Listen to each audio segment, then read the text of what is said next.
ಸ್ನೇಹಿತರೆ, ಈ ಇಳಿ ವಯಸ್ಸಿನಲ್ಲೂ ಇನ್ನೂ ಕೃಷಿ ಸಂಬಂಧಿತ ಚಟುವಟಿಕೆಗಳಲ್ಲಿ ಸದಾ ಸಕ್ರಿಯವಾಗಿರುವ ಉಡುಪಿ ಜಿಲ್ಲೆಯ ಪಾರಂಪಳ್ಳಿಯ ಶ್ರೀಮತಿ ಯಶೋಧ ನಕ್ಷತ್ರಿಯವರನ್ನು ಕೋಟದ ಪಂಚವರ್ಣ ಯುವಕ ಮಂಡಲ ಸನ್ಮಾನಿಸಿದಾಗ ಅದಕ್ಕೆ ಉತ್ತರವಾಗಿ ಅವರು ಆಡಿದ ಮುಗ್ಧ ಮಾತುಗಳನ್ನು ಕೇಳಿ.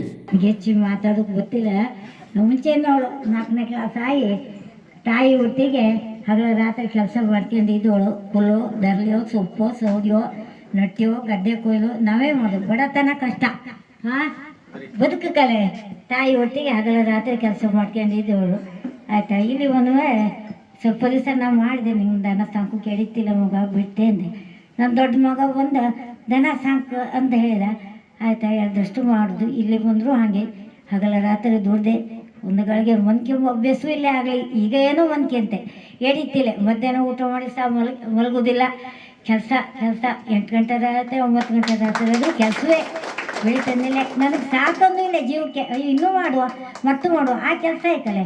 ರಾತ್ರಿ ಮಲಗಿರೋ ಬೇಗ ಹೇಳಕ್ಕೆ ಆ ಕೆಲಸ ಐತಲೆ.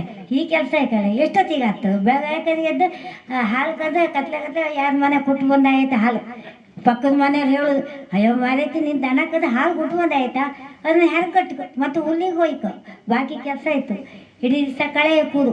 ಒಂದು ಮುಡಿ ಗದ್ದೆ ನಾನು ಹೆಕ್ಕಿ ಒಂದು ಹೆರಿಗೆ ಹುಲ್ಲಾತು. ಇಡೀ ಒಂದು ಮುಡಿ ಗದ್ದೆ ನಾನೇ ಹೆಕ್ತಿದ್ದೆ. ಕಳೆ ಜನ ಹಾಕ್ಯಂತಿರ್ಲಿಲ್ಲ. ಆಯ್ತಲ್ಲ, ಅವ್ರಿಗೆ ಕೊಡ್ತಾರೆ. 2-3 ಸಿದ್ದಕ್ಕಿಯರು ಅಷ್ಟೇ ಕಷ್ಟ ಅಲ್ಲ. ಮಕ್ಕಳನ್ನ ದೊಡ್ಡದು ಮಾಡ್ಕೊ. ಹಾಲು ಮಾರೋದು ಅದೆಲ್ಲ ಜೀವನ ಹೋಗ್ತದೆ. ಏನು ಮಾಡೋದು? ಆಯ್ತಲ್ಲ. ಅದು ಆಗಲಿ ನಂಗೆ ಬೇಡ ಅನಿಸುತ್ತಿರಲಿಲ್ಲ. ಈಗ ಮಾತ್ರ ಮಾಡೋದು ಕೇಳಿದರೆ ಆಗಲಿ ಎಷ್ಟು ಕೆಲಸ ಮಾಡೋದು ಬೇಡ ಅನಿಸುತ್ತಿಲ್ಲ. ದೇವರು ಮುಂದೆ ಮಾಡ್ತಾ ಯಾರೇ ನಂಗೆ ನಡೆಸಿದ ಯಾರು ನನ್ನ ಕಾಲು ಕೂಡ ಗಣತಿದ್ದ. ಎಷ್ಟು ಕಷ್ಟ ಆದರೂ ಅವನ ದೇವ್ರೊಳಗೆ ವಸ್ತುಕ್ಕೆ ಕ್ಲೀನ್ ಮಾಡ್ಕೊ. ದೇವ್ರ ಪಾತ್ರ ಪಕ್ಕ ಮಾಡಿ ಇರ್ಕೊ. ಅದು ಒಂದೇ ಭಾವನೆ. ಅದೇ ಒಂದು ಭಾವನೆಯಲ್ಲಿ ಕಾಲು ಜಾರಿ ಬಿದ್ದು ಕೈ ತುಂಡಾಯ್ತು 1 ವರ್ಷ. ನನ್ನ ಮಕ್ಕಳಿಬ್ರು ಇಲ್ಲೇ ಬೆಂಗಳೂರಲ್ಲಿದ್ದರು. ಇವೊಬ್ಬ ಮನೆ ಹತ್ರ ಹೋಯ್ದ, ಕೈ ಹಿಂಗಾಗಿ ಹೋಯ್ತು. ಅಯ್ಯೋ ದುಡಿತೀವಿ ಕೈ ಹೋಯ್ತಲ್ಲ ನಂಗೆ ದುಃಖ ಬತ್ತೆ. ಹೆಬ್ಬರ ಮನೆಗೆ ಹೋಗಿ ಅವರು ಡಾಕ್ಟ್ರನ್ನ ಮಗ ಕರ್ಕೊಂಡು ಹೋಗಿ ಕಡೆ ಕೈ ಕಟ್ಟಾಕಿ ಅಲ್ಲಿ ಮೂಳೆ ಕಟ್ಟಾಯಿತು. ನೀವು ನಾಳೆ ಕೊಟ್ಟು ವರ್ಷ ಆಸ್ಪತ್ರೆ ಯಾರನ್ನೋ ಕರ್ಕೊಂಡು ಹೋದೆ. ಆದರೆ ನಂಗೆ ಕೈ ನೋವು ಅನಿಸೋದಿಲ್ಲ. ಈಗ ಬೆನ್ನೆ ಹೋಯ್ತು. ಅಷ್ಟೊತ್ತು ಹೊತ್ತು ಬಿದ್ದು ದನ ದೋಡಿ ಹಾಕಿರ್ಬೋದು ಎಲ್ಲ ಆಯಿತು. ಆಯಿತಾ, ಈಗಲಿನವ್ರ ಎಡೀತಿಲ್ಲ. ನಾನು ಮಾಡಿದ ಕೆಲಸ ನನಗೆ ಅನ್ಸು. ನಾನು ಹೆಂಗೆ ಮಾಡಿಪ್ಪೆ ಆಗಿನ ಕಾಲ. ಮತ್ತು ಎದೆ ಹಾಲು ಕುಡ್ದು ದೊಡ್ಡದವರಲ್ಲ ಹುರ್ಗ ತಗೊಂಡ ಅರ್ಧ ಬೆಲ್ಲ ಹಾಕಿ ಮಗ್ಚಿ ಬುತ್ತಿ ಬಾಯಿ ಯಾರು ನನ್ನ ದಡಬೆ ಸಾಕಿದ್ರು. ಆರೂರಿಗೆ ಅಜ್ಜನ ಮನೆಗೆ ಅಲ್ಲೇ 4ನೇ ಕ್ಲಾಸ್ ಆದವ್ರು ನಾವು.